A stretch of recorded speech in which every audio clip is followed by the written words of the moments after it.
สวัสดีวันอาจารย์ครูอาจารย์ที่ฮักแพงทุกท่านทุกคนมื้อนี้ข้าพเจ้าสุภสิทธิ์แสงมณีจะมาแนะนำเกี่ยวกับการติดตั้งแอป AI เข้าใส่โทรศัพท์ว่าสิมีวิธีการและขั้นตอนใดๆเฮามาเบิ่งนำกันเลยก่อนอื่นให้เฮาเข้าไปที่ Play Store เนาะ Play Store แม่นตัวนี้เนาะบรรดาท่านเนาะแนมหาถ้าเป็น iPhone แม่น App Store เด้อบรรดาท่านเด้อกดเข้าไปก็คือบอนที่เฮาดาวน์โหลดโปรแกรมต่างๆที่มาติดตั้งนั่นแหละเนาะกดเข้าไป1ครั้งหลังจากกดเข้ามาแล้วจะได้ปรากฏหน้าต่างในล็อกบ็อกแบบซี่เนาะให้เฮามากดที่ห้องเซิร์ชหรือว่าแว่นขยายนี่1ครั้งจากนั้นให้เฮาไปที่ห้องเซิร์ชด้านเทิงห้องเซิร์ชด้านเทิงนี้เนาะแล้วพิมพ์ใส่ว่าซึ่งแอป AI ที่เฮาจะมาติดตั้งมื้อนี้ก็มีชื่อว่าGemini ซึ่งเป็นแอปฟรีมีทั้งฟรีแล้วก็เสียเงินเนาะแต่ว่าเฮาสิมาแนะนำเกี่ยวกับการนำใช้ฟรีหลังจากเฮากดใส่ Gemini AI เรียบร้อยแล้วเนาะมันจะปรากฏ Google Gemini Google LCC นี้เนาะให้เฮากดที่ปุ่มติดตั้งเนาะ Install ถ้าเป็นภาษาลาวหรือภาษาไทยมันจะเขียนว่าติดตั้งถ้าเป็นภาษาอังกฤษมันจะเขียนว่า install จากนั้นให้เรากด install 1ครั้ง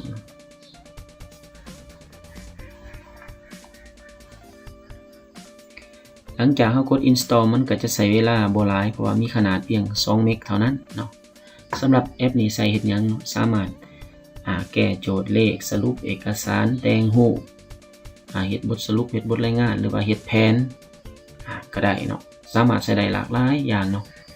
ซึ่งกำลังเป็นกระแสแล้วก็มาแห้งในระยะนี้เนาะจากนั้นให้เฮากด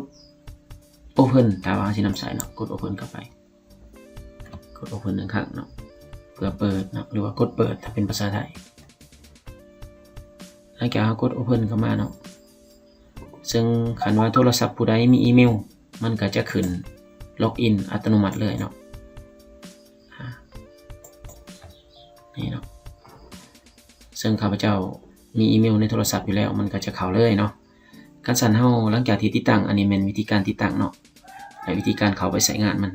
ในครั้งทำอิฐมันจะปรากฏไอคอนตัวนี้ขึ้นมาเนาะนี่เนาะ Gemini นี้เนาะจากนั้นเฮาไปติดตั้งแอปที่2นำกันเลยเข้าไปที่Play Store คือเก่านะท่านPlay Store คือเก่าหรือว่า App Store คือเก่านะกด Play Store 1ครั้งจากนั้นไปที่ห้องเซิร์ชด้านเทิงเนาะเซิร์ชด้านเทิงห้องเซิร์ชด้านเทิงให้เฮาพิมพ์ใส่ว่า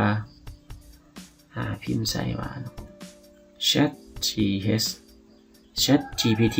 นี่เนาะมันจะขึ้นมาจังซี่เนาะจากนั้นให้กดใส่ ChatGPT 1ครั้งนะท่านหลังจากกด ChatGPT 1ครั้งวิธีการติดตั้งก็ง่ายๆเฮ็ดคือเก่านะท่านกดใส่ปุ่ม Install คือเก่าปุ่ม Install คือเก่า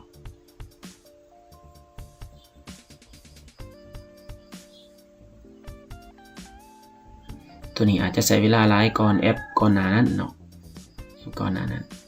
สำหรับวิธีการติดตั้งก็สิคือการเมิดบรรณาฐานถ้าว่าท่านใดเคยติดตั้งแอปเบิ่งหนังฟังเพลงต่างๆหรือว่าแอปธนาคารแอปหยังต่างๆก็แม่นเข้ามาติดตั้งบนนี้เนาะอันนี้แม่นแนะนำสำหรับผู้ที่ครูอาจารย์เฮาที่ว่าบ่มีความเข้าใจในการติดตั้งแอปสำหรับผู้ที่รู้แล้วก็ให้เลื่อนผ่านหรือว่าข้ามวิดีโอนี้ไปเด้อนะท่านเด้อส่วนวิธีการติดตั้งวิธีการนำใส่หันเนาะเฮาจะมาเรียนในขั้นตอนการปฏิบัติตัวจริงคือเฮาเคยได้เรียนนำกันหันเนาะการชั้นเนาะมาวันนี้เนาะการนำเสนอการติดตั้งแอปก็ใกล้จะสิ้นสุดลงแล้วเนาะส่วนว่าการปฏิบัติตัวจริงเฮาจังคอยสอบถามรายละเอียดอีกย่อยว่าใช้งานใดๆมีวิธีการใดๆเนาะมาหอนี้เนาะถือว่าการติดตั้งของแอป ChatGPT นี่ก็ใกล้จะสำเร็จแล้วนะท่าน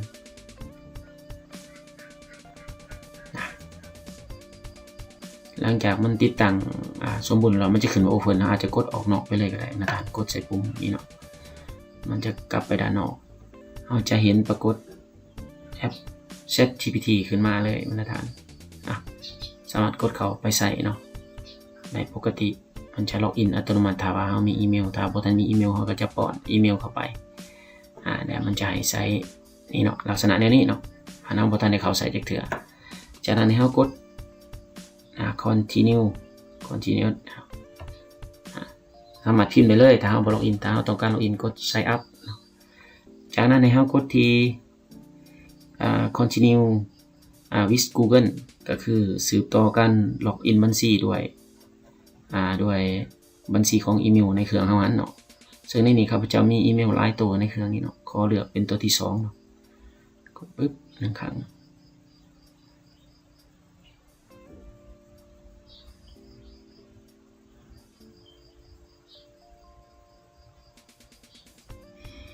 เพียงแต่เท่านี้เราก็จะสามารถใส่ได้ซึ่งสามารถสร้างรูปภาพได้เนาะแล้วก็มีอีกฟังก์ชันอื่นๆที่ใส่หลากหลายเนาะเขียนบทความหรือว่าสร้างไอเดียในการเฮ็ดออกแบบแผนต่างๆเนาะสร้างแบบสอบถามตอบแก้โจทย์เลขหรือว่าเฮ็ดบทสรุปเฮ็ดบทรายงานต่างๆแทนเฮาได้เนาะส่วนวิธีการนำใส่เฮาจะไปเบิ่งในขั้นตอนการปฏิบัติจริงกันสั่นมาวันนี้เนาะการแนะนำในการติดตั้งแอป